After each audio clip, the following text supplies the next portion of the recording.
Okay, so today, page 52. Factoring trinomials.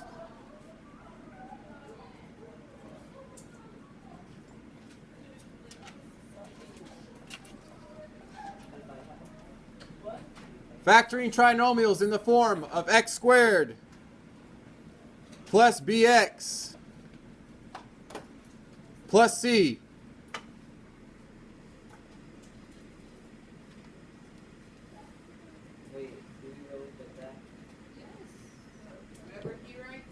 This is the form we're working on. X squared plus bx plus c. So just like always, we're going to have rules to set up our problems and find our solutions. So our first step will be to list the factors for C. List the factors for C. Step 1, list the factors for C. So when we're factoring trinomials, we need to list the factors for C. And our second step is to find which factors have the sum of B. Step 2, find which factors have the sum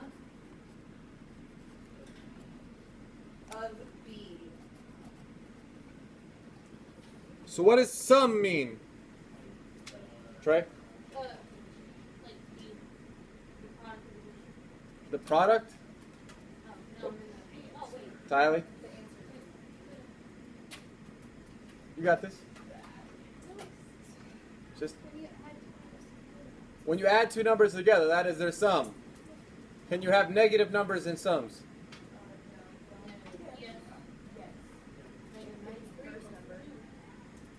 You could have negative numbers in sums. So we're going to find the factors for C, and they're going to look to see which factors have the sum of B. And our third step is fill in the problem with the factors. Fill in, step 3, fill in the problem with the factors. Our answers are going to look very similar to questions that we had about a week ago.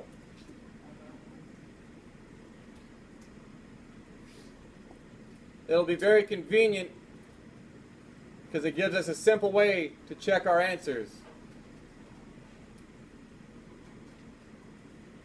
So we're going to list the factors for C, find the factors, find which factors have the sum of B, and fill in the problem with the factors. So let's take a look at what something like that looks like. We're going to have x squared plus 10x plus 24. Write that example down. X squared plus 10x plus 24.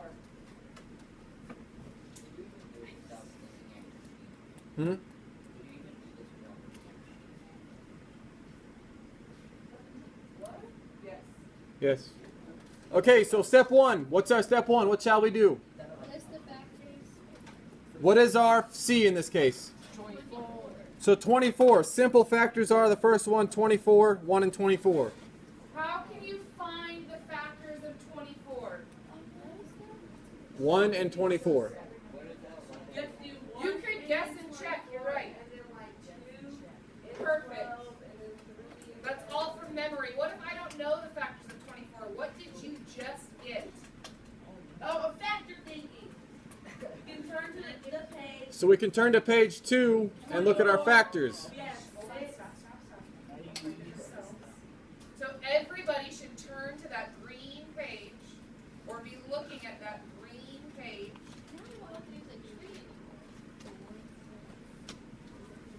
at that green paper that you just got.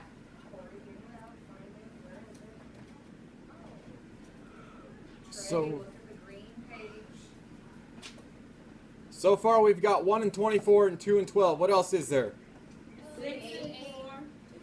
We have 6 and 4 and 3 and 8. Is that all of them? Wait, up and down, is that like that times that? Okay, so we've done step 1. We've found the factors. Step 2. Which of these factors is the sum of b? So what's the b value? 10. So stop and think about it. You should have all of these factors written down. 6 plus 4.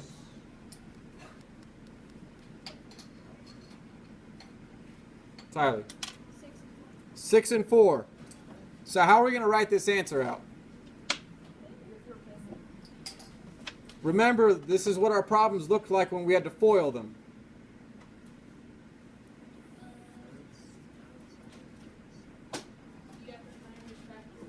When you FOILed something, it was a what times a what?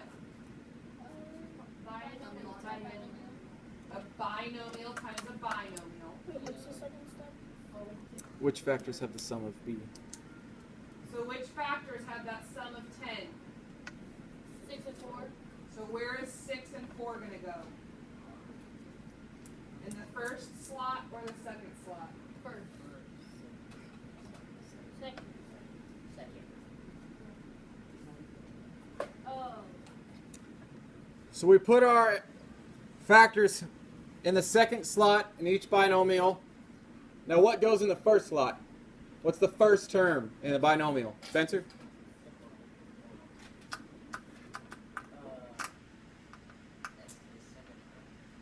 That's what we want to get, but what do we? How do you get x to the second power? What times what? X times x. So if we were to FOIL it, first, x times x gives us x squared, right? So this is what you guys can do on your homework and your test to make sure you're right. You can FOIL it back out, right? So our first times first is x squared. Our first times out, or outside is plus 4x. Our inside is, and then our last is 6 times 4, 24. Hey, look.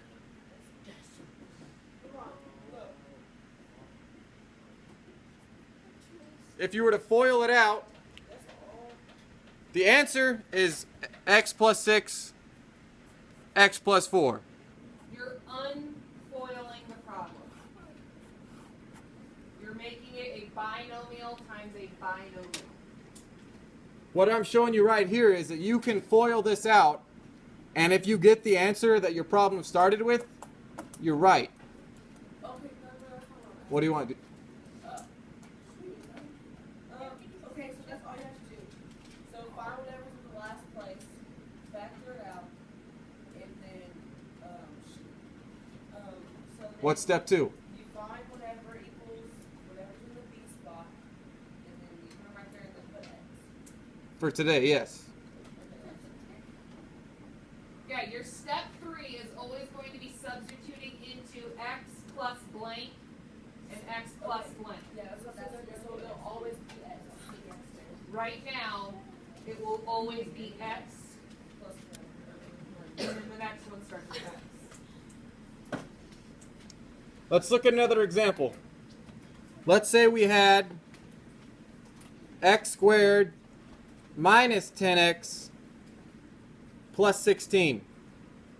So before you answer his question, write that down and look at your factor squares. Practice the skill of making sure you have picked everything.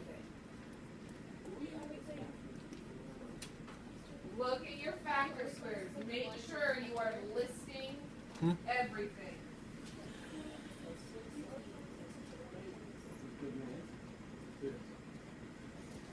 So I'll help you guys off with the first one. It's 1 and 16. That's pretty simple.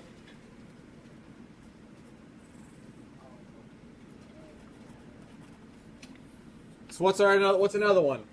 Donna Joan? 2 and 8.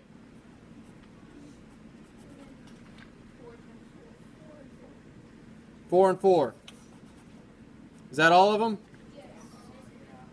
So we have 1 and 16, 2 and 8, and 4 and 4. So our second step is to find which factors have the sum of b.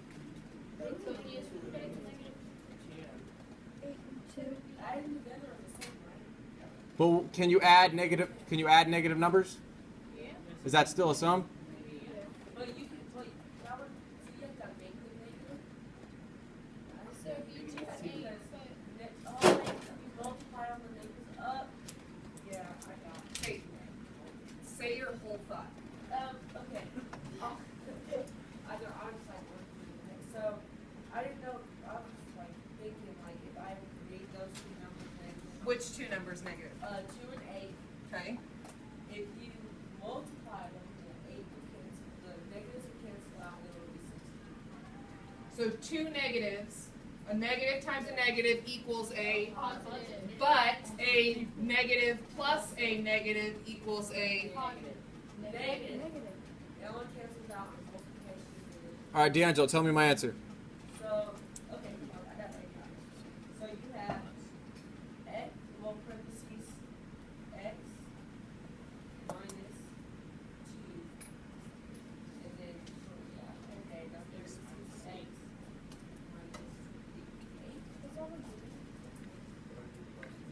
So you would just turn them around?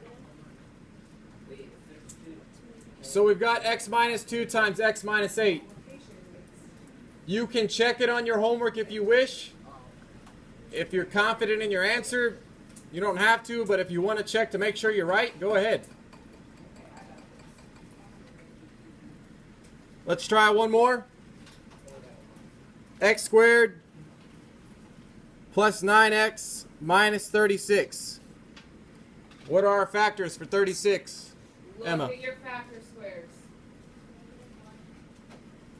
So for this one, we'll leave the negative to the side, and we'll take that into account. You're right, negative 1 and 36, but that can give us a lot of different options. So for 1 and 36,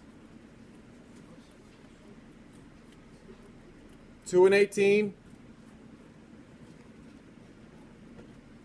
I heard 30 and 12, 4 and 9, and 6 and 6. All right, so those are our factors.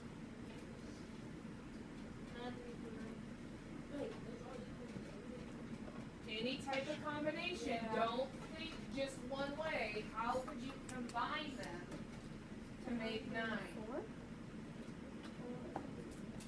2 minus 13 minus 2. You could add 12 or 2. There's no 13 minus 2. Negative 6 and you could add 12 and negative 3. Oh, that's so You can do 12 and negative 3, Trey says. Does everybody think that works? Yeah. So how would I write that out, Trey? You have parentheses. X minus 3. And then x plus 12. So we have x minus 3 and x plus 12. If we were to FOIL that out, does that give us our answer? Yes. Now, do we understand why we need to have the negative with the 3 and not with the negative with the 12? Yes. Why? Because negative 12 plus 3 equals negative 9. Negative 12 plus 3 gives us negative 9, and this is a positive 9. So when we're working through this on the homework, we need to make sure that we're getting the positive and the negative signs correct. We don't want to have a negative 12 times a positive, and a positive 3, even though that does equal negative 36, that does not give us our negative 9. So make sure you're paying attention to that. Have a good day.